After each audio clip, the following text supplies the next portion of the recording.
Ką ten su kompais? Na tai ką, gerai, sveiki gerbėmieji. Sveiki gerbėmieji, sveiki. Šiandieną turbūt taip truputėlį nestandartiškai, ne visai įrašų studijoje susirinkę. Jo, kiekvienas savoj, žodžiu, įrašinėjom nuotoliniu būdu. Tai čia pusvalandį kankinomės, kad pasileis devices. Dabar toks žaidimas bus, kieno blogesnė akustika turbūt pasimatuot. Nu jo, čia matuosimės, kas ką blogiau. Aš prie užuolaidos gal turėtų būti neblogai. Tai manau pradedam. Nuo praeito kažko tai asmeninių naujienų labiau kažkokių neturim nuo praeito karto, nebent tu kažką nori pasakyti. Nežinau, aš čia prasikeikiu vieni gimtadieniai šitom savaitėm, visi labai vienu metu gimė, tai ne, toks, kur nėra laiko pamiegoti, ten kokią trolių pranešimą padėlioti ar kažką tai. Nu tai dėl to ir rašinėjom, nes vakar ten jau praktiškai nebespėjom. Toks jau, irgi čia toks per pusę kirtimo.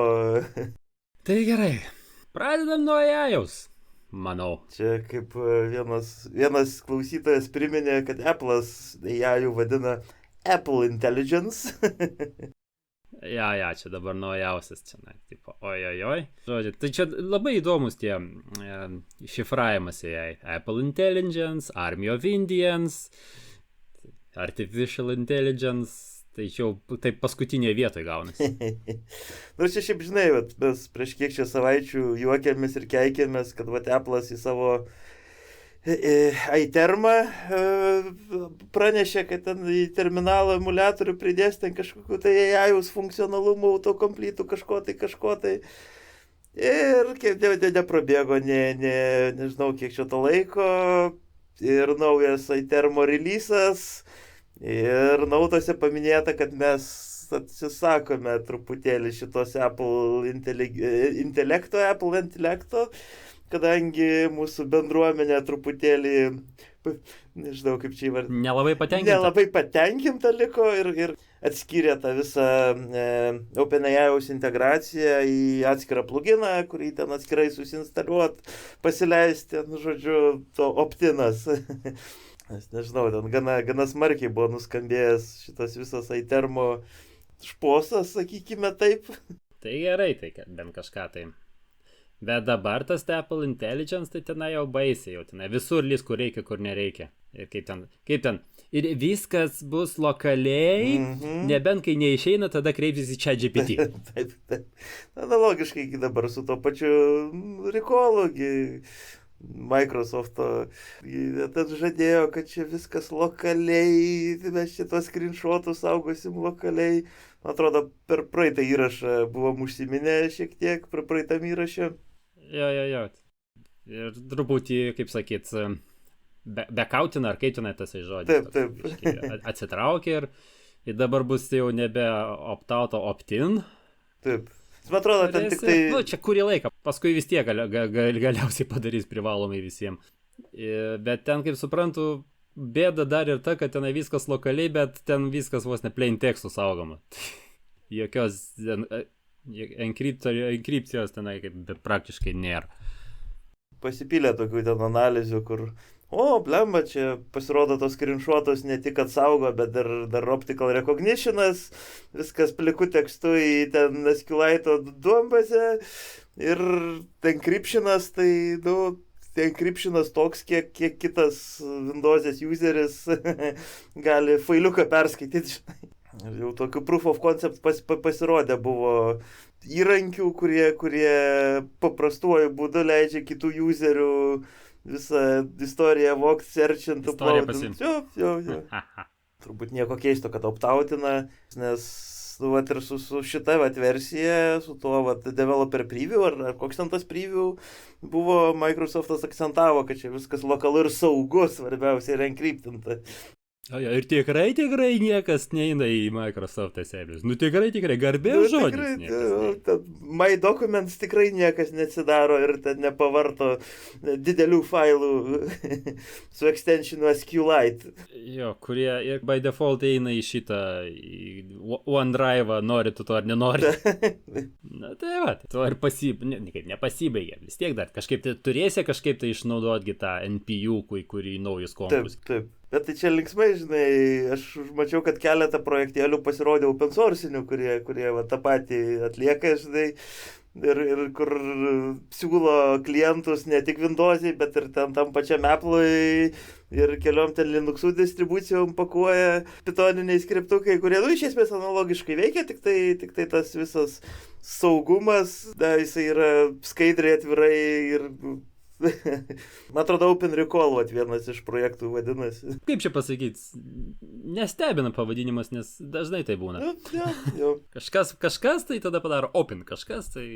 Žiūrėk, va taip greitai AI ir aptariam. Na taip. Kažkaip nelabai kažko apie jį čia.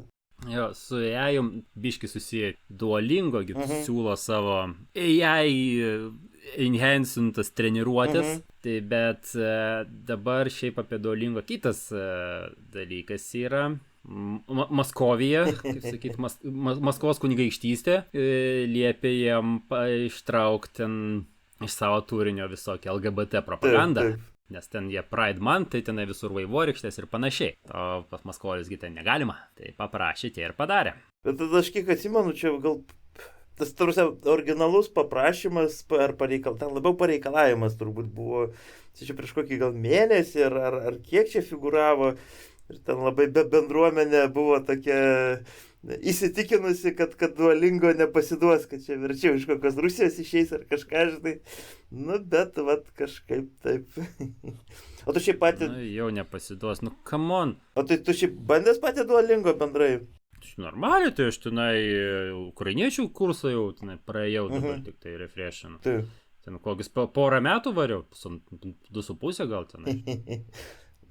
Bandžiau, dabar negaliu dabar pasakyti, kad labai aš moku tą ukrainiečių, tenai maždaug tik keletą tokių, kažką suprasčiau, žinai, bet jeigu rimčiau šnekėtų, tai būtų, reiktų matyti labiau treniruoti. Tai ar smarkiai tave paveikė propaganda? Nu, nežinau, žmoną vis dar myliu.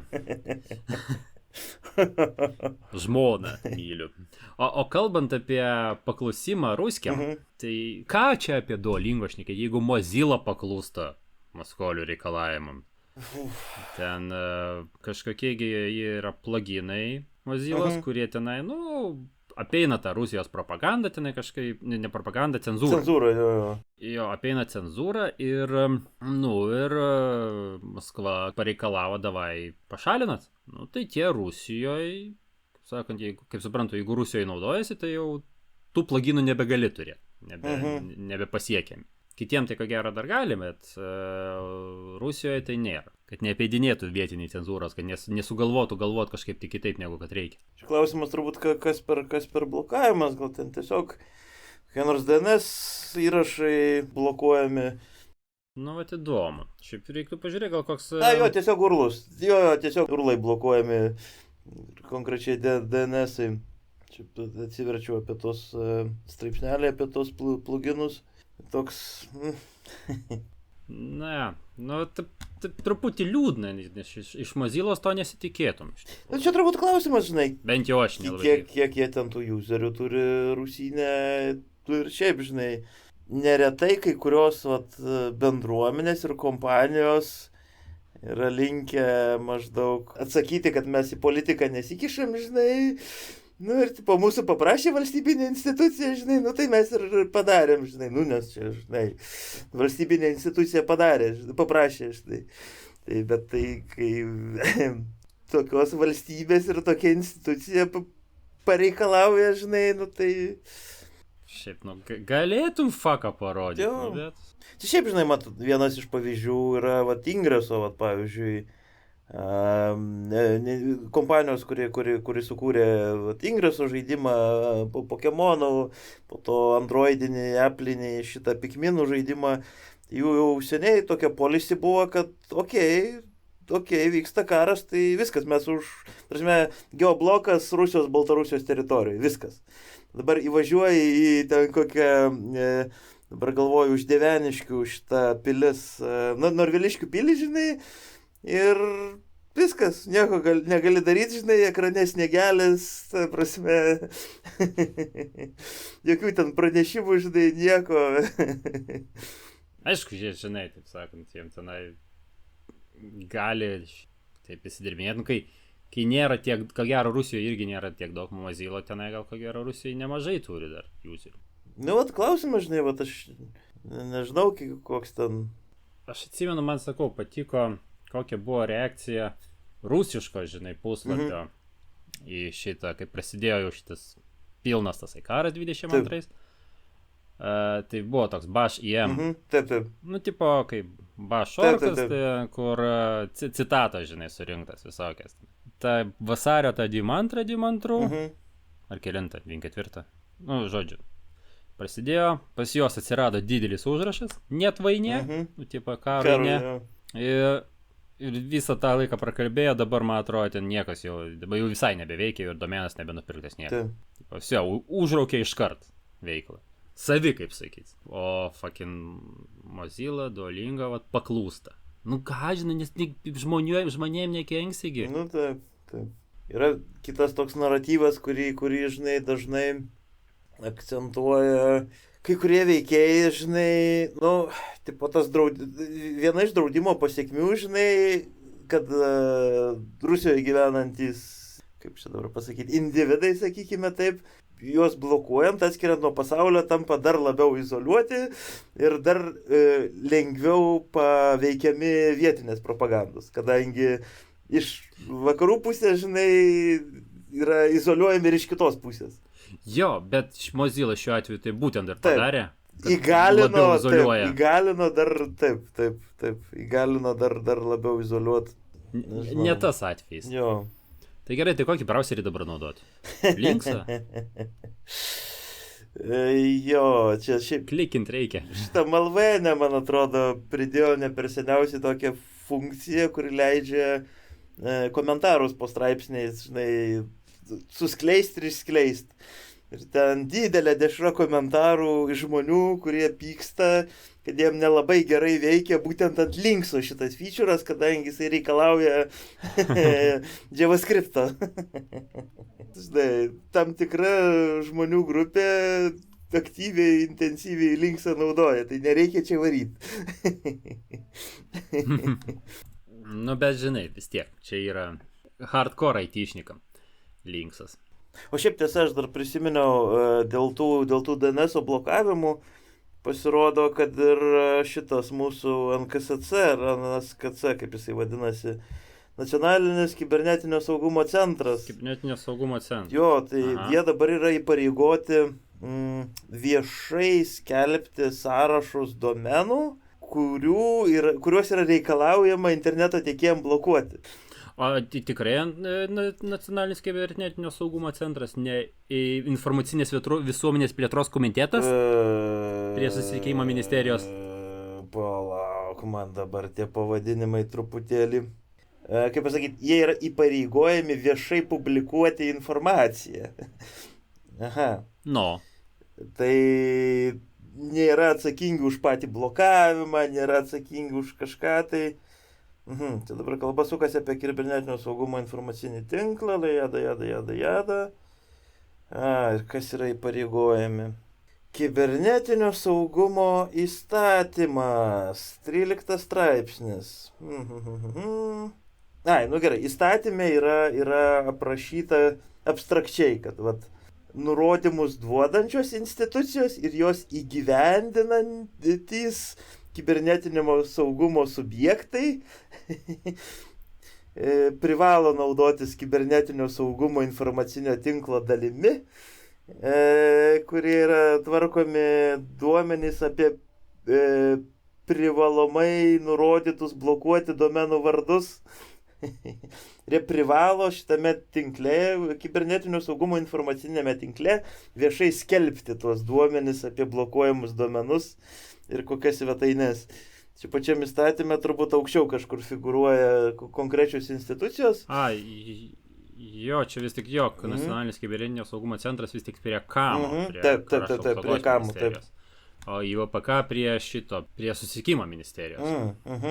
Įdomu, vasaris. Blokuojamų domenų valdymo sistema. Gražiai ten šiaip atrodo ten tas grafikėlis, kur kas ką blokuoja. Tai ten tokios įžvalgos, kad ten Tele2 ir Tele2 nieko neblokuoja, o visi kiti, nu, taip epizodiškai kaip kas. Ten visokie mažesni interneto tiekėjai kaip ir complaina, didesni, tiksliau, mažesni necomplaina, didesni kaip ir... Aš žinai, mažesni dažnai būna priklausomi nuo didesnių. Nu, jo. Koks nors, žinai, tenai kokią nors zirzilę, kokią nors rokiškį, tai vis tiek yra gauna tinklą internetą pirmą iš Telijos, o paskui jau tenai pasiskirsto. Bet tai čia klausimas turbūt kiek... Kam jiem blokuoti, jeigu yra kiti, kas blokuoja? Bet tai apskritai kiek dabar yra tų tiekėjų, kurie savo infrastruktūrą turėtų. Aš kaip supratau, didžioji dalis dabar eina per telekomą, Teliją. Ta prasme, šita laidinė komunikacija, bent jau, atsimenu, dar prieš 20 metų, tai laidinė visa komunikacija buvo praktiškai Telijos. Nu, taip. O dabar gal kažkas kažkiek savo prasitiesia, tenai vietiniai kokie, žinai, tenai Skynetas ar kaip tenai, 5. 5 jo. Tai jie kažką turi savo Vilniui prasivedžioja, bet vis tiek iš kažkur kabelį turi atsivesti iš pasaulinio. Tai... O kitas dalykas, tai tie visi belaidžiai ir Vimaxo esam turėję ir panašių reikalų. Dabar nežinau, kaip tas Baltikumas gal koks Vimaxą tiekė.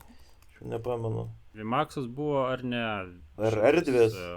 Telebokštas. Telebokštas, Mezonas. No. Jau nebežinau, nebeatseku, kas, kada, kaip, gal kada prie progos pakuist. Apie saugumą, ką nors galim pasišnekėti, ar negalim? Nežinau, nesijaučiu pakankamai saugiai. Aš čia kažkur mačiau, memas toksai geras, tipo, Džino paprašo, noriu viską žinot apie kibersaugumą. Ir paskui panikoje tasai bišas. Kai žinai, tai tada nesijauti saugiai. Nes viskas blogai. Na, bet, jo, čia kažkokie tai VS Code kažkokie tai buvo extensionai, plėtiniai, tiksliau tema.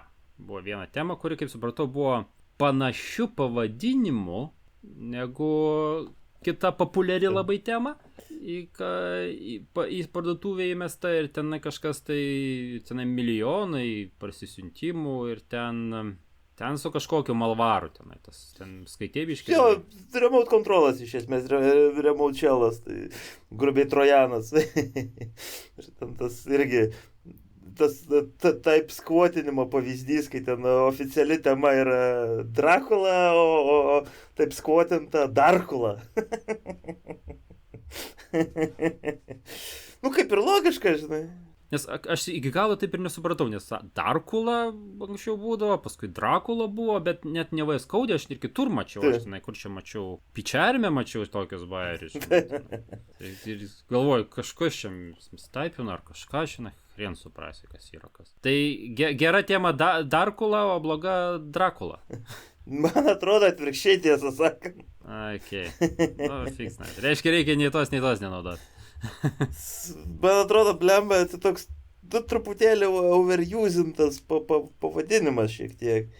Nes ten yra blemba ir įrankių ten susijusių su editinimu šitų FIAus būto sukešimai, tai ten irgi Darkula, Bekula dar va į komandą. Vietų.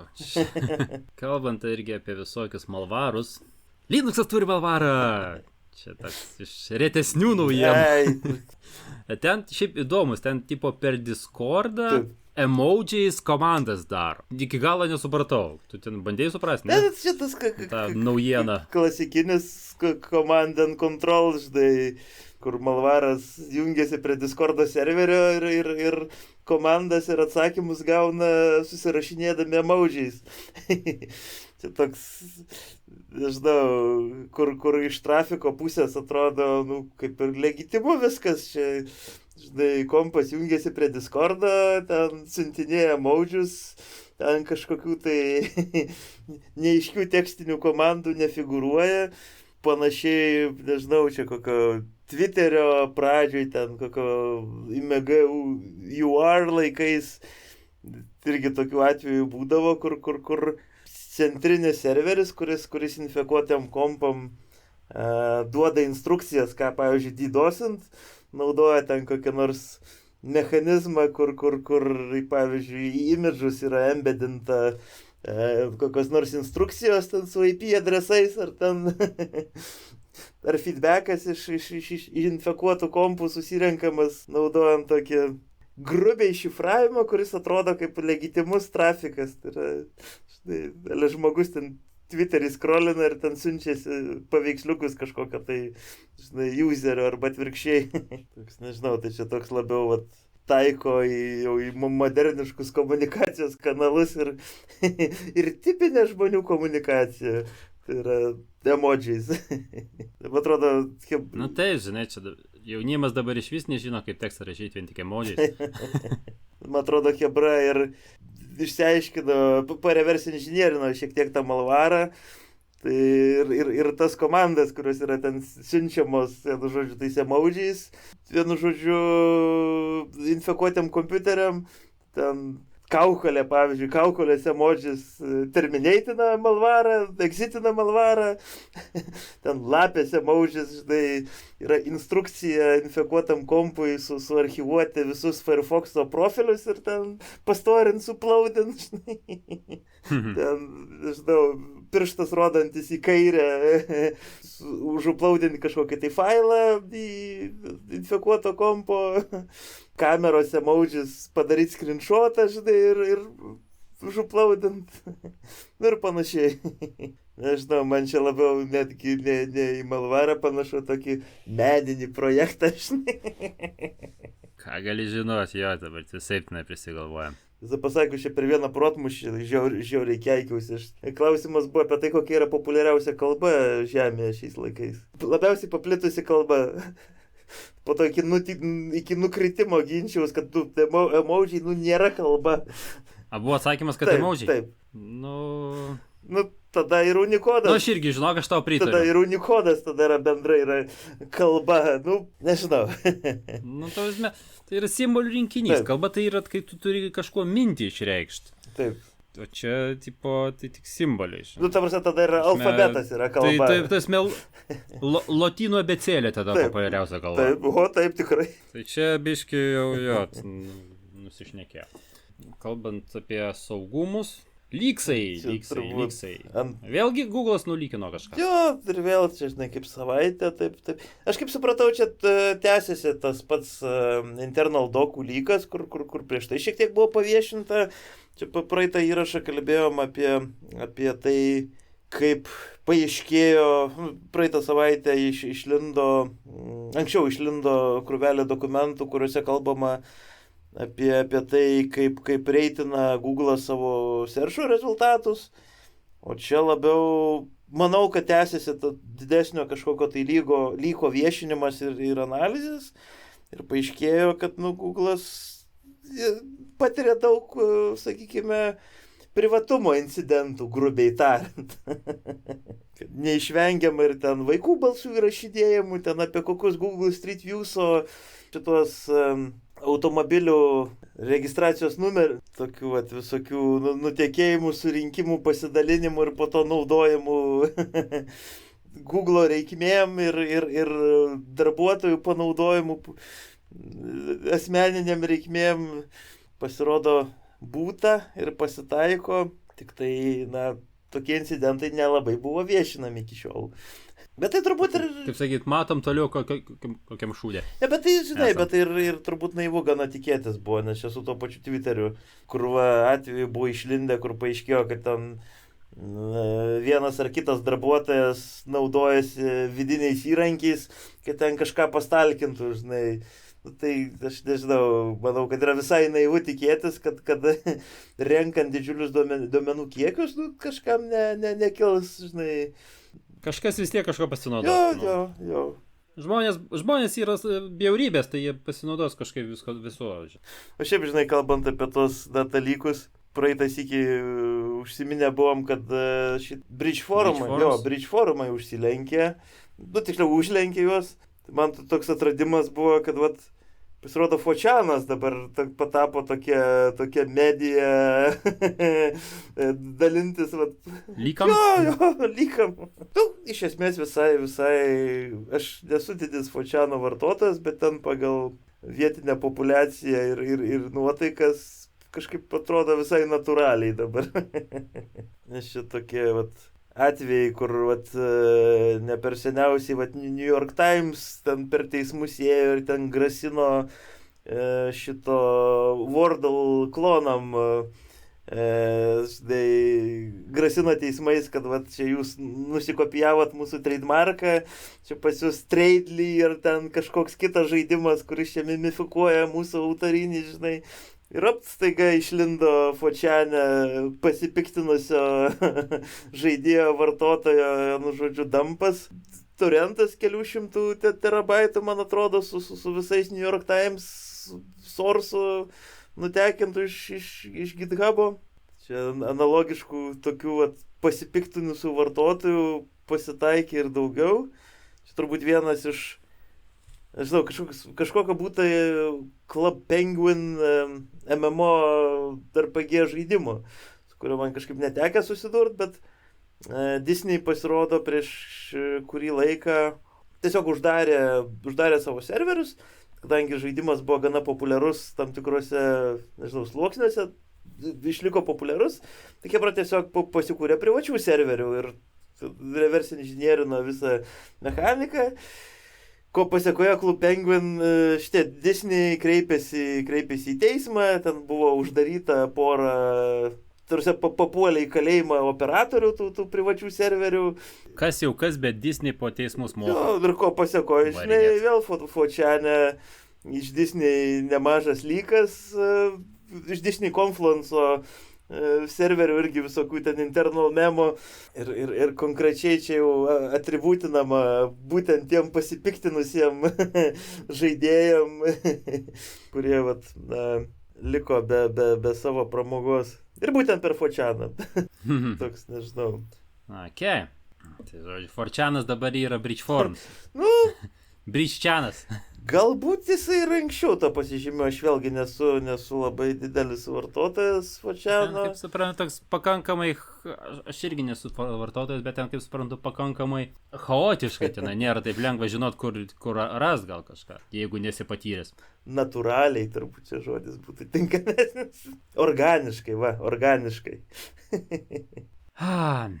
Šia Raspberry Pi eina public, ne? Tipo pardavinėja akcijas. Jau viešai. Jo. Galima investuot. Į Raspą, jo. Šiaip kažkaip vėlgi, ten nemažai turbūt pasipiktinimo buvo iš Raspo userių, vartotojų. Tai aš kaip suprantu, kad tipo bijo enshittification, ne? Jo, čia vienas turbūt iš argumentų. Bet aš kaip suprantu, jis jau prasidėjo. Aš kaip supratau, čia kažkaip buvo toks biški nepatenkintų 5 pajum. Tai jau, kaip sakyti, jau prasidėjo. Vėlgi turbūt čia veikiausiai buvo galima tikėtis, kadangi Raspberry's, nu, jau jisai, nežinau, jau kultinis aparatas, žinai, kur visi apie jį žino, ten, aš nežinau, kiek ten milijonų parduoda, žinai. Gavo turbūt ir investmentą nemažai, tai reikia, žinai, svetimiem pinigam biškėti dirbti. Šiaip, iš dalies tai yra smagu, kadangi ten po pasirodymo akcijų biržoje, Londono akcijų biržoje, tai ten ta akcijų kaina gana smarkiai šoktelėjo. Tai ten Hebra sakė, o čia galėjom, žinai, 30% pasidaryti, žinai, per pirmą dieną, žinai, į pliusą išeiti. Nu, bet iš kur galėjai žinoti jo? Kas čia per NLNetas? Dabar čia jau tu papasakok. Jo, mes, man atrodo, esam užsiminę apie NLNetą. Čia viena iš tų organizacijų turbūt. Iš dalies valstybinė iš Nyderlandų organizacija, kuri siekia paremti finansiškai open source projektus įvairius. Ir įprastai projektus, kurie kurių laikosi nūdienos internetas. Ten jie daug visokių tokių projektėlių remia ir ten dabar jie su šito Čekijos Brno universitetų technologijų tokią įsteigė nežinau, tokia pozicija, turbūt siūlo darbą. Kaip aš suprantu visą šitą prašymą, tai tokiam regioniniam open source ambasadoriui ir šitos visos organizacijos ambasadoriui su tikslu. Jo, ir ten, prisiminiau. Ten jie siūlo darbą, tokia iš principo ieško, kad ta darbas būtų šitame regione žiūrėti, kokie yra poreikiai, kad paskui galim būtų open source čia naikišti. Taip. Etatas iki 0,6. Taip. Esmė nepilno etatų, bet idėja, kad ieškosi analizuosi poreikius. Taip. Ir talentų ieškosi irgi. Kad galiausiai tai taptų, žinai, kad, kaip sakyti, ne tik tu vienas ambasadorius, bet atsirastų iš visas padalinys, kuris šiandien galėtų šitą. Bet aš nesupratau, čia nebuvo, kad ieško pietų Europai ir rytų Europai. Tai čia ar vienas žmogaus, ar čia atskiros pozicijos? Vėl nežinau, tas visas kvietimas taip gana abstrakčiai parašytas. Ten neaišku, nes, žinai, net kiek žmonių ieško, bet man toks labiau vaizdas susidarė, kad ieško apskritai žmonių, žinai, ir skirtingose regionuose. Nesu tikras, ar jie apskritai, žinai, turi žinai, apsibrėžę kažkokią tai targeted audience. Tai toks, nežinau, nes čia vėlgi tos pozicijos pareigos, sakykime taip, ir darbai, tai iki tokių smulkmenų, kaip koordinuoti ten įvairius vertimus, dokumentacijos, edukacinius materialijos ir panašiai. Mes tokių per projektą esame nemažai turėję iniciatyvų, pavyzdžiui, su tais BBC Mikro, gal atsimeni, prieš kiek šitų metų buvo kilęs toks šiek tiek šaršalas galbūt. Čia dar, man atrodo, Poderskis visai buvo įsivėlęs į visą šitą reikalą. Ir ten projekto esmė, žinai, buvo tiesiog, kad kiekvienam moksleiviui po kompiuteriuką.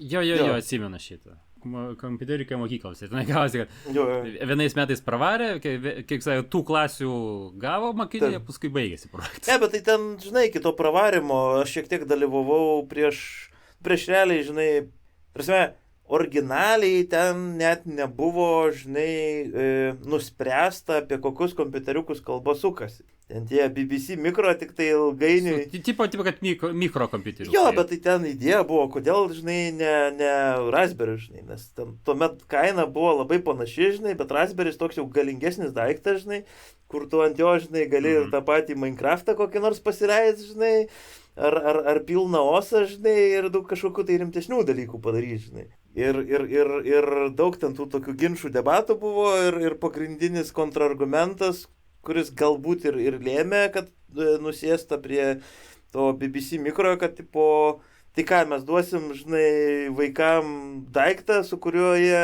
tiesiog žais Minecraftą ir nieko neišmoks, žinai. Aš šitą argumentą kelis kartus, žinai, teko iškelt ir jam prieštraut, kadangi, ta prasme, paaugliui, kuris neturi jokios patirties su Linuxu kažką tokio pasidaryti, tai būtų belenkokia patirtis, žinai, realiai kažką pasileis, žinai. Ir tas argumentas, kad jis po to, žinai, daugiau nieko neveiks, tik tai sėdės sulindęs į kompą, neveikia. Ir kodėl aš šitą prisiminiau, tai vėlgi ten vienas iš tų projektėlių, kur gana smarkiai po to po pasaulį, žinai, išplito ir ten ta visa mokomoji medžiaga versta ir ten krūvos ieškojo ten savanorių, ten šiek tiek fundavimo turėjo priežiūrai, žinai, visai tai, nežinau, infrastruktūrai, ne tik infrastruktūrai, bet ir plėtrai, sakykime taip, konkretaus modeliuko. Sekant Britų pavyzdžių, man atrodo, Britai tą BBC Mikro, Jungtiniai karalystėje buvo papušinę kaip. Tai. Bet jo, šiek tiek apmaudu, kad nugeso ta idėja. Bet aš, man atrodo, slekia viename su šitų mikrokompiuteriukų kanale, ten metus kas nors ten, ką nors išlenda, papostina ne visai temą ir baigėsi. Jo, bet, ta prasme, pačioj pradžioje tai entuzijazmo gana daug būta, žinai, ten ir tikrai. Tai jo, šiandien kažkiek, aš prie organizavimo neprisidėjau, bet bent jau pinigų daviau. Va. Žinai, visai jie tą... Nedaug, bet daviau. Ir ta visai, žinai, donationų modelis smagiai, man atrodo, buvo pasidarę, žinai, kad kiek tu ten padoneitini ir tau iš karto paskaičiuoji, žinai, tu 3 vaikams, žinai, ten tą kompiuteriuką nupirkai, žinai, ir ten kažkas tokio, žinai. Kur toks, kur žinai, ne kaip kokio Mediavikio, kur, žinai, padoneitini 10 eurų ir ten baras kaps iki 10 milijonų, žinai. O kur, toks iš karto skaitliukas, kas iš to gims, žinai, ar gimė, žinai, kas gal, nežinau, žmonėm labiau priimtina. Gerai, aiškiau truputį. Jo. Ir dar vienas dalykas. Tęsiant verslo temą. Verslo temą. Nvidia's driveriai lūžta ant Linux'o. Nvidia 550 driveris, kuris, kaip naujausias ar kažkas. Jo. Ir ant Linux'o lūžta. Aišku, aš dabar, tiesą sakant, nežinau, pas mane vienas laptopas, tai su šituo tipo hybrid graphics, tai tipo Nvidia ir Intelis. Ir aš, man atrodo, ne tiek smarkiai Nvidia's naudoju, dabar netgi galiu pasakyti. Ai, tas Nvidia koks ten? Kažkoks tai, Nvidia mobile, žinai, tipo ant laptopo. Bet kad tu jį naudotum, tu turi įjungti specialiai, kad per šitą kažkokį appsą paleis būtent per... O tai, kaip sakė, nežinau gal kas. Aišku, dar kitas dalykas, gal aš truputį, nes šitie System 76, jie nėra taip ir grynus leidžia į savo, taip kitko, per Flatpak'o susinstaliuoja driveriai. Okay. Ir jie nėra taip, kad, kaip suprantu, leidžia tuos grynus, kuriuos gauna iš Nvidia's. Jie tenai biškit truputį patiūnina. Ir tada atiduoda. Tai gal aš... O matai, o kitas kompas tai su AMD ir procas ir vaizduškė, tai kaip ir...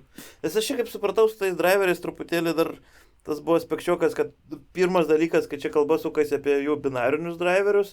Turbūt antras aspekčiukas, kad šita problema išlindus buvo ten čiut ne kova gal. Tarsi, kai šitas konkretus driveris buvo dar beta versija Nvidia puslapį.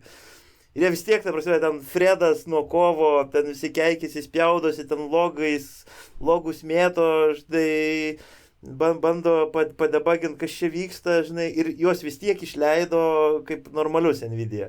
Ten po mėnesio ar ten po 2 mėnesių, gal, nežinau, balandį, ar gegužės gal pradžioj.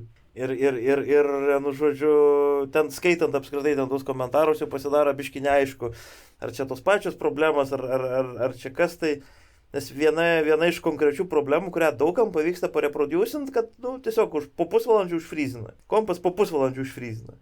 Kažkam iš viso nepasibūtina, bet dauguma žmonių, kuriam lygiai po pusvalandžio viskas užfryzina, kernel panic ir down. Bet čia tokie šlikščiausi bugai turbūt, kur tekia man turėti su kamerom, žinai, kur veikia, žinai, ir po lygiai pusvalandžių užfryzina. Viskas, nafik, žinai. Timeris. Freeze. Praėjus tiek ir tiek laiko. Jie nieko nežino. Testavimui pasileido paskui. Čia šiaip su Windows XP tokį panašų vidurinės laikais turėjau bairį. Tai ten kažkokį, dabar galvoju, išleido mokykla ten video gal išleistuvių rinkinį, ar ten nuotraukų kažkokią tai seriją. Reikėjo prikepti ant 300 kompaktų, žinai. Ir pasiėmė vieną kompą, žinai, bibliotekoje galingiausia, žinai, ir svičini tos kompaktus po vieną, žinai. Ir po 60 kompakto, tiksliau, įrašinėjęs 60 kompaktą, žinai, Blue Screen of Death, žinai. 60 kompaktas nedarašytas, žinai, į šiukšlyną, žinai, parebūtinį vėl, žinai. Rašai ir vėl Blue Screen of Death, žinai. Atsiskaičiuoja, kiek čia tų kompaktų rašyta, žinai. Irgi 60. Okei. Toks, kur... Su Nero įrašinėjai. Jo, šiaip, taip, tikrai taip, su Nero, taip. Man atrodo, 3 kartą jau ten šitą Windows'ų ten kažkokį standartinį įrankį.